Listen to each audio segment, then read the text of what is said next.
নির্বাচিত প্রতিনিধি যারা আগে আপনি আপনার সাথে আমরা জুমে কথা বলছি, আপনি জুমে বক্তব্য বলেন, ওয়ার্ক ফ্রম হোম, তো এই ধরনের নিউজগুলোকে আপনি কিভাবে দেখেন?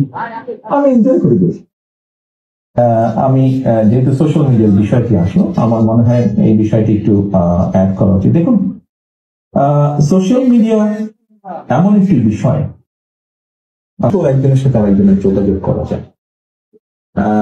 আমরা মাঝে মাঝে বলি যে দেখেন, অনেক সময় অনেক আলোচনায় আসতে নিয়ে বক্তব্য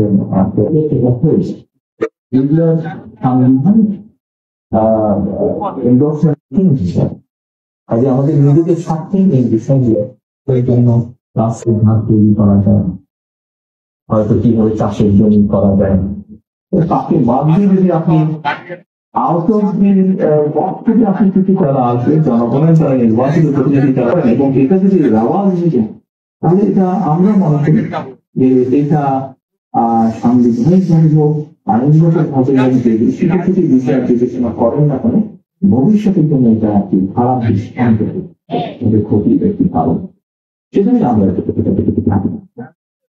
এখন বিএনপি যেহেতু 31 দফা আছে, যদিও যেসব বিষয়ে আলোচনা এসছে তখন 31 দফা নাকি জুলাই সনদ কোনটা বলে থাকা, আমরা যেগুলোতে একমত হয়েছি প্রথমে আমরা সেগুলোর উপরে জোর দিব। সেটা আপনি যে না সরকার কখনো সক্ষম হলে আমরা হয়তো করতাম না, আমরা যেটা